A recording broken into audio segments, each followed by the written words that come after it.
We all make daily decisions, from what to eat for breakfast to which career path to pursue. Our decisions can greatly affect our personal and professional lives, so it's important to make wise choices.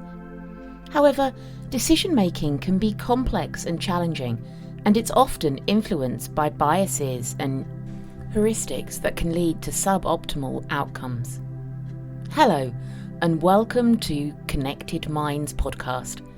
In this episode, we will explore the psychology of decision-making, including the decision-making process, biases and heuristics, and the role of emotions in decision-making. We will also discuss how psychology can inform better decision-making in both personal and professional contexts. We will discuss the steps involved in the decision-making process and explain the difference between rational and intuitive decision-making. We will provide examples of how the decision-making process works in real life and how it can be influenced by factors such as time pressure and uncertainty. So, if you're interested in making smarter decisions and learning about the psychology behind decision-making, stay tuned for the rest of the episode. The decision-making process is a critical aspect of our lives, influencing the outcomes of both our personal and professional pursuits. It involves a series of steps that allow individuals to choose the best option among various alternatives. The first step in the decision-making process is identifying the problem or opportunity that requires a decision. This can be achieved by understanding the current situation, gathering information, and identifying the root cause of the problem. The second step involves defining the decision criteria, which are the factors that will be considered in making the decision. These criteria may include cost, time, quality, and other relevant factors depending on the decision at hand. Next, it's essential to develop alternatives that can address the problem or opportunity effectively.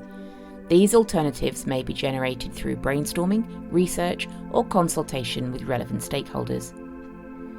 After developing alternatives, the next step is to evaluate them on the decision criteria.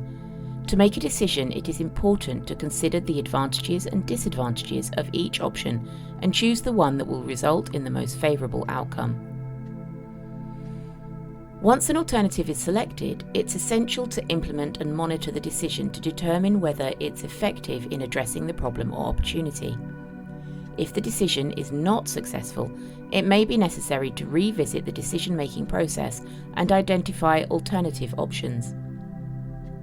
In addition to the decision-making process, it's also essential to understand the difference between rational and intuitive decision-making.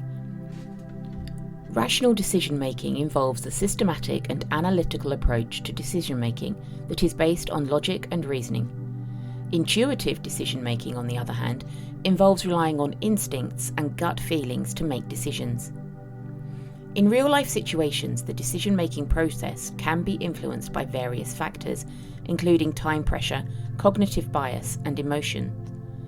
For example, individuals may make decisions based on their emotions rather than logical reasoning when they are under stress or when faced with a significant life event.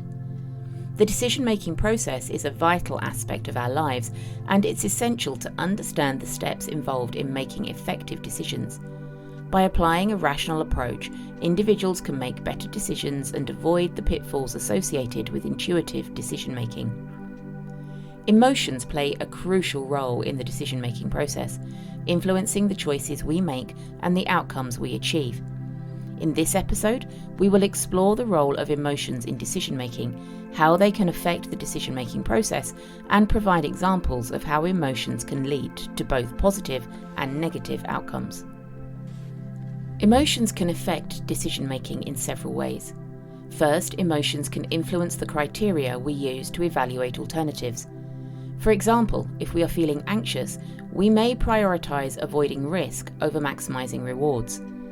Second, emotions can influence our perception of the decision-making situation. For example, if we are feeling optimistic, we may perceive a decision as less risky than it actually is. Third, emotions can affect the way we process information.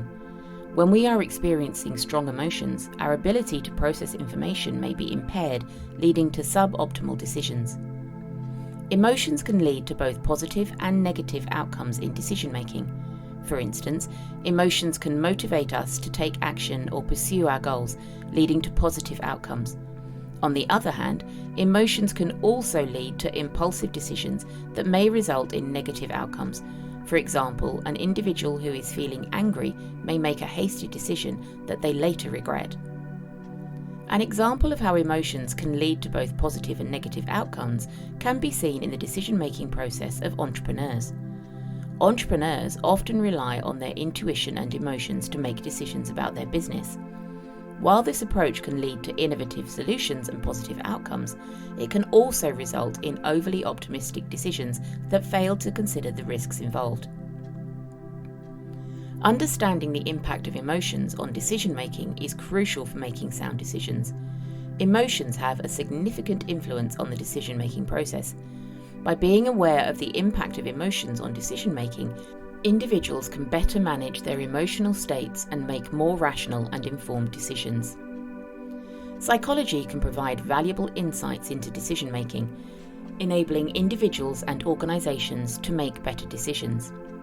In this episode, we will explore how psychological principles can be applied to improve decision-making, provide examples of how this can be achieved, and discuss how interventions such as mindfulness and cognitive behavioral therapy can help overcome biases and heuristics.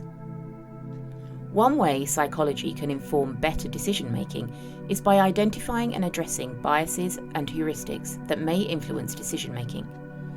Confirmation biases cause people to look for information that supports their existing beliefs, while disregarding information that contradicts them.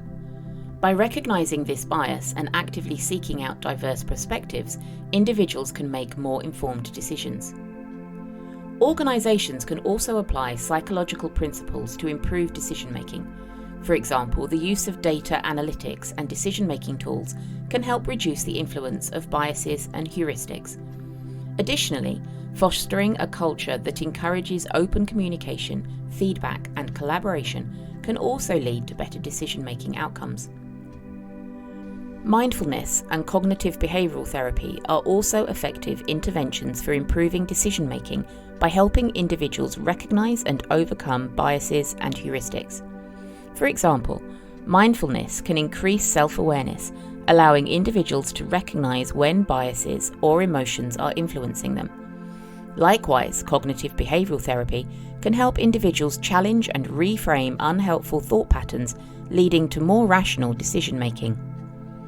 An example of applying psychological principles to improve decision-making can be seen in the medical field. Clinicians can use decision-making tools that incorporate evidence-based guidelines to reduce the influence of biases and heuristics in diagnosis and treatment decisions. Additionally, mindfulness interventions have been shown to improve decision-making among medical professionals, leading to more accurate and effective care. Psychology can inform better decision-making by identifying and addressing biases and heuristics, providing decision-making tools, and offering interventions such as mindfulness and cognitive behavioral therapy. By applying these principles, individuals and organizations can make more informed, rational, and effective decisions. In this episode, we explored the topic of decision-making, discussing the decision-making process, the role of emotions, and how psychology can inform better decision-making. Making informed decisions is essential in both our personal and professional lives. By understanding the decision-making process and the role of emotions, we can make more rational and informed decisions. In addition, applying psychological principles such as identifying and addressing biases, fostering a culture of open communication, and using decision-making tools can also lead to better decision-making outcomes. We encourage our listeners to apply the principles discussed in this episode to their own decision-making processes. Individuals can make more informed and effective decisions by being mindful of the impact of emotions, seeking out diverse perspectives, and using evidence-based decision-making tools. We also encourage listeners to seek out interventions such as mindfulness and cognitive behavioral therapy to help overcome biases and heuristics. To summarize, making decisions is a challenging task that is impacted by numerous factors such as emotions, biases, and heuristics. However, By applying the principles discussed in this episode, we can make more informed and effective decisions, leading to better outcomes in both our personal and professional lives.